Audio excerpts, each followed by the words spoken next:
মাংস রান্না করার সময় অল্প করে একটু মাংস উঠিয়ে রেখেছিলাম, যাতে এই মাংস দিয়ে এমন একটা কিছু তৈরি করে দেওয়া যায় যেটা দিয়ে এক ওক্ত পেট ভরে ভাত খাওয়া যায়।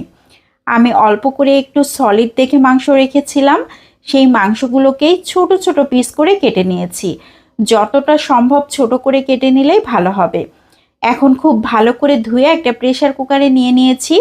আধা চা চামচ করে লবণ হলুদ দিয়ে দিয়েছি, সামান্য একটু সয়াবিন তেল দিয়ে দিয়েছি, আধা চা চামচ করে লাল মরিচের গুঁড়া গরম মশলার গুঁড়া দিয়ে দিয়েছি, আধা চা চামচ জিরা পেস্ট, 1 চা চামচ পেঁয়াজ পেস্ট, 1 চা চামচ রসুন পেস্ট, আধা চা চামচ আদা পেস্ট।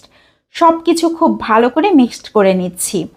এখন দিয়ে দিচ্ছি ধনিয়ার গুঁড়া আধা চা চামচ আর সামান্য একটু পানি দিচ্ছি। খুব বেশি পানি দেওয়া যাবে না, সলিড মাংস এমনিতেই সিদ্ধ হয়ে যাবে আর একদম শুকনা করে সিদ্ধ করে নিতে হবে।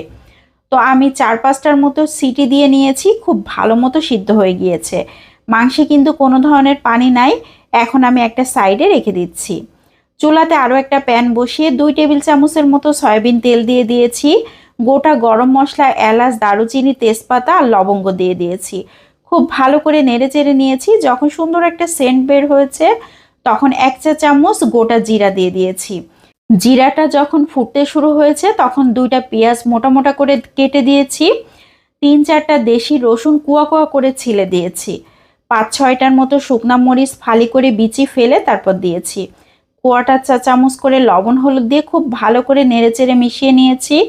এখন সেই সিদ্ধ করে রাখা মাংসগুলোকে দিয়ে দিয়েছি। এখন অনবরত নাড়াচাড়া করতে হবে, খুব ভালো করে ভেজে নিতে হবে। এভাবে নাড়াচাড়া করতে করতে একটা সময় দেখা যাবে রসুনগুলো একদম ভাজা ভাজা হয়ে আসছে, খুবই সুন্দর একটা সেন্ট বের হচ্ছে, মাংসের কালারটাও চেঞ্জ হয়ে আসছে। তখন বুঝতে হবে আমাদের মাংস ভাজি একদম কমপ্লিট। এই মাংস ভাজিটা অল্প একটু হলে গরম গরম ভাত খেতে আর কোনো কিছুই লাগবে না। অল্প একটু মাংস ভাজি দিয়েই 1 প্লেট ভাত নিমেষেই শেষ হয়ে যাবে, এত বেশি মজার হয়। এভাবে যদি একটু রসুন পেঁয়াজ বেশি করে ব্যবহার করা হয় তাহলেই কিন্তু খেতে ভালো লাগবে।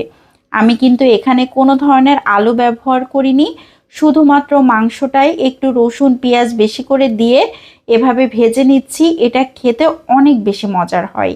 যারা এভাবে ভাজি করে খাননি তারা একবার হলেও ট্রাই করে দেখতে পারেন। এখানে আমি গরুর মাংস ব্যবহার করেছি, সেমভাবে খাসির মাংস দিয়েও করা যাবে, তাহলে পারফেক্ট টেস্ট আসবে। তো কেমন লাগলো সবাই লাইক ও কমেন্টের মাধ্যমে জানাতে পারেন। আর যদি ভালো লাগে তাহলে বেশি বেশি করে শেয়ার করে দিতে পারেন, তাহলে অনেকেই দেখার সুযোগ পাবে। একটু বেশি করে তৈরি করে কিন্তু 2 দিন ধরেও খাওয়া যায়। তো আজকের মতো বিদায় নিচ্ছি। আসসালামু আলাইকুম।